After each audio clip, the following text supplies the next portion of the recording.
Superstar Prabhas एक ऐसा नाम जिसने इंडियन सिनेमा के इतिहास को बदल के रख दिया। एक ऐसा नाम जिसने फिल्म इंडस्ट्री में साउथ, नॉर्थ, ईस्ट, वेस्ट की सारी बाउंड्रीज को मिटा दिया। एक ऐसा चेहरा जिसने बॉलीवुड, टॉलीवुड, सैंडलवुड जैसे शब्दों से ऊपर उठकर लोगों को इंडियन सिनेमा बोलना सिखाया। जिन्होंने एक साउथ सुपरस्टार से एक पैन इंडिया स्टार तक का सफर तय किया, जो जाने जाते हैं अपनी शाय, सिंप्लिसिटी और डाउन टू अर्थ नेचर के कारण। और इसी की वजह से सिर्फ भारत में ही नहीं, वो दुनिया के करोड़ों लोगों के दिलों पर राज करते हैं और उनके फैंस उनको प्यार से डार्लिंग, रेबल स्टार और बाहुबली स्टार से पुकारते हैं। 23 अक्टूबर आज है बहुत स्पेशल दिन, क्योंकि आज सुपरस्टार प्रभास की बर्थडे है। सो first of all wishing you very very very happy birthday darling. और मैं आपकी बहुत बहुत बहुत बड़ी फैन नहीं बल्कि डिवोटी हूँ। और आज के इस स्पेशल दिन में वीडियो भी स्पेशल होना चाहिए, तो आज हम आपको ले चलेंगे प्रभास की दुनिया में, जहाँ पर हम उनके पर्सनल लाइफ से लेकर प्रोफेशनल लाइफ तक उनकी जिंदगी से जुड़ी हुई हर एक छोटी बड़ी खट्टी मीठी पहलों पर बात करेंगे। सो देर किस बात की, let's go. Everyone, welcome to Filmy B. मैं हूं एकता जानी। 23 अक्टूबर 1979 आज ही के दिन भारत के चेन्नई, तमिलनाडु में एक सुपरस्टार का जन्म हुआ और उनके माता पिता ने उनका नाम रखा प्रभास। वैसे बहुत कम लोग जानते हैं कि उनका पूरा नाम वेंकट सूर्य नारायण प्रभास राजू उपलपति है। उनकी माँ का नाम है शिवा कुमारी और उनके पिता का नाम है सूर्य राजू उपलपति। उनके चाचा का नाम है कृष्णम राजू और उनके गाँव का नाम है मोगलतुरु। प्रभास अपने 3 भाई बहनों में सबसे छोटे हैं। अगर उनके दोस्तों की बात करें तो उनके खास दोस्तों के लिस्ट में आते हैं सबसे पहले गोपीचंद और फिर अल्लू अर्जुन। लेकिन बाहुबली के बाद इस लिस्ट में एक और नाम जुड़ गया और वो है राणा दग्गुपति। ये बहुत कम लोग जानते होंगे कि प्रभास को बचपन में एक्ट्रेस रवीना टंडन पर क्रश था। अगर उनके एजुकेशन की बात करें तो उन्होंने DNR स्कूल भीमावरम से अपना बीटेक कंप्लीट किया है और उसके बाद श्री चैतन्य कॉलेज हैदराबाद से उन्होंने अपनी इंजीनियरिंग की डिग्री ली है। प्रभास पहले से ही खाने के बहुत शौकीन रहे हैं। अलग अलग जगहों की डिशेस ट्राई करना उनको बहुत पसंद है और उनके स्पेयर टाइम में उनको बंद कमरे में टीवी देखना बहुत अच्छा लगता है। और इस दौरान अगर कोई भी उनको डिस्टर्ब करे वो उनको बिल्कुल भी पसंद नहीं है। प्रभास की अगर फैमिली की बात करें तो प्रभास एक फिल्मी फैमिली बैकग्राउंड से बिलोंग करते हैं। उनके पापा सूर्य नारायण राजू साउथ के बहुत बड़े जाने माने प्रोड्यूसर थे, तो उनके चाचा कृष्णम राजू सर साउथ के बहुत बड़े सुपरस्टार थे। लेकिन प्रभास का कभी भी फिल्म लाइन में आने का प्लान नहीं रहा, क्योंकि वो एक शाय और लेजी टाइप का नेचर रखते हैं, जो कई बार वो कई इंटरव्यू में बता भी चुके हैं। Easy, shy, and can't meet people.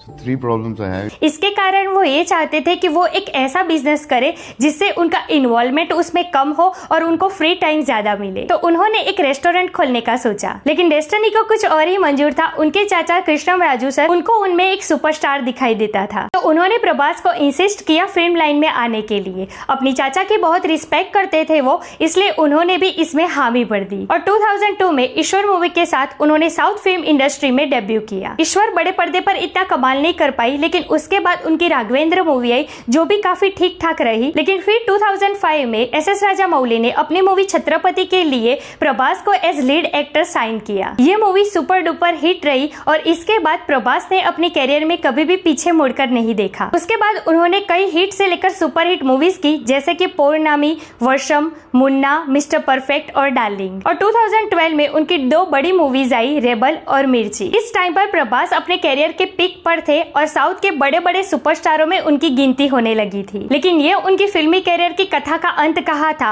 अभी तो इतिहास उनकी प्रतीक्षा कर रहा था। 2015 में SS राजामौली की महाकाव्य बाहुबली द बिगिनिंग में उन्होंने शिवड़ू यानी कि महेंद्र बाहुबली और अमरेंद्र बाहुबली का रोल किया। और 2017 में उसी की आगे की कड़ी बाहुबली द कंक्लूजन आया, जिसमें भी उन्होंने अमरेंद्र बाहुबली और महेंद्र बाहुबली का रोल किया। और इस मूवी ने इतिहास रच दिया। भारत की ही नहीं बल्कि दुनिया की सबसे ज्यादा कमाई करने वाली तीसरी सबसे बड़ी मूवी बनी और प्रभास बन गए साउथ सुपरस्टार से पैन इंडिया स्टार। और सिर्फ साउथ ही नहीं बल्कि नॉर्थ, ईस्ट, वेस्ट और पूरी दुनिया के लोग उनके फैंस बन गए। और कहा तो ये भी जाता है कि बाहुबली के दौरान प्रभास के लिए टोटल 5000 से भी ज्यादा लड़कियों के रिश्ते आए थे। इस दौरान प्रभास अपनी सफलता की ऊंचाइयों पर थे, लेकिन वो कहते हैं ना कि जब सफलता और खुशियां ज्यादा आए तब नजर का एक काला टिक्का जरूर लगा देना चाहिए। प्रभास की जिंदगी में भी कुछ ऐसे गिने चुने लोग आए जिन्होंने उनकी इस सफलता पर काले टीके का काम किया, जहां उनके बारे में ये बोला गया कि बाहुबली की सफलता की क्रेडिट सिर्फ और सिर्फ डायरेक्टर एस.एस. राजामौली को मिलनी चाहिए।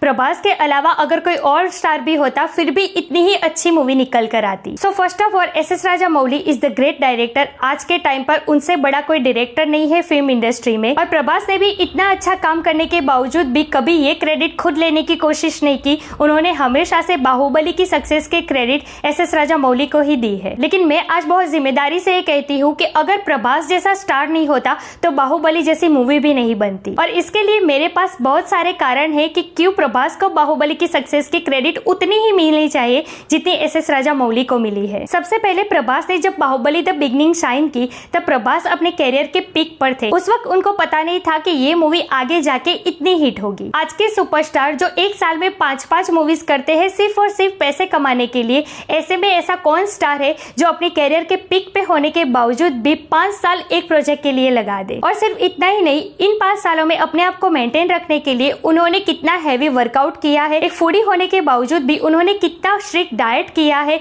तलवारबाजी सीखी है, घोड़सवारी सीखी है। न जाने कितनी कितनी रातों तक वो सोए नहीं होंगे और कितनी कठिन तपस्या करने के बाद उन्होंने ये मुकाम हासिल किया है। तो अब उनके बारे में ये कहना कि बाहुबली की सक्सेस में प्रभास का कोई रोल नहीं है, तो ये उनकी डेडिकेशन और मेहनत का बहुत बड़ा अपमान होगा। तो कई लोग उनके बारे में ये भी कहते हैं कि प्रभास बहुत लकी है कि बाहुबली के बाद उनको रातों रात सफलता मिल गई। तो मैं आपको बता दूं कि सफलता कभी भी रातों रात नहीं मिलती। इस 3 घंटे की मूवी के पीछे सालों साल की मेहनत लगती है, तब सक्सेस मिलती है। लेकिन फिर भी प्रभास ने कभी भी बाहुबली की सक्सेस की क्रेडिट खुद नहीं ली। उन्होंने हमेशा से हर इंटरव्यू में यही कहा है कि बाहुबली की टोटल क्रेडिट जाती है एस.एस. राजामौली को। खैर back to the point, Baahubali के बाद उन्होंने साहो जैसी कॉमर्शियल मूवी की।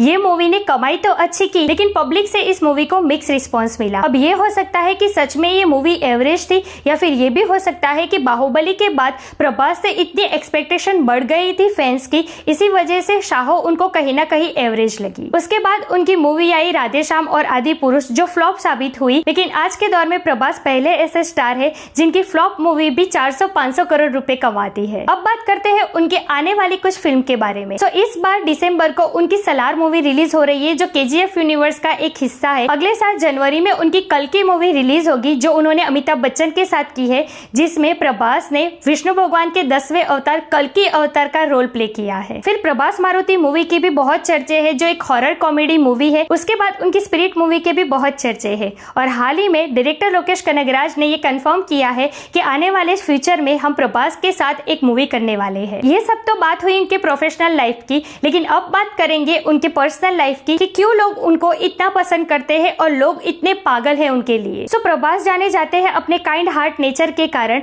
वो अपने आसपास कोई भी जरूरतमंद इंसान को देखते हैं तो तुरंत उसकी मदद करने के लिए पहुंच जाते हैं। ऐसा ही एक किस्सा है जहां पर वो एक ब्लाइंड स्कूल के शहर पर निकले थे और वहां पर उन्होंने बच्चों के लिए 10 लाख रुपए डोनेट कर दिए और इसके साथ 1 घंटे से भी ज्यादा वक्त बिताया उन्होंने बच्चों के साथ और बच्चे उनके प्रेजेंस से बहुत खुश हो गए थे। प्रभास इसके साथ साथ भारत के नागरिक होने का भी काफी अच्छा फर्ज निभाते हैं, जहां पर उन्होंने कोविड के टाइम पे 4 करोड़ रुपए डोनेट किए थे सरकार को। और कोविड के टाइम जब ऑक्सीजन का इतना इंपॉर्टेंस समझ में आया लोगों को, तब उन्होंने साउथ के संगारेड्डी जिले में 1650 एकड़ में फैले हुए रिजर्व फॉरेस्ट को एडॉप्ट किया और उसको विकसित करने का फैसला लिया। प्रभास की इस पहल से जिले के आसपास के गाँव के लोगों को साफ हवा तो मिलेगी, लेकिन इसके साथ साथ पिछड़े हुए वन विकास को भी एक गति मिलेगी। ऐसे तो बहुत सारे चैरिटी और डोनेशन किए हैं उन्होंने, जिनकी अगर बात की जाए तो 5-6 घंटे का वीडियो भी कम पड़ जाए। लेकिन एक किस्सा ऐसा है उनकी दिलदारी का कि अगर आप उनके फैन नहीं भी होंगे तो ये किस्सा जानने के बाद पक्का उनके फैन हो जाओगे। एक 20-year-old बॉय था जिसको कैंसर था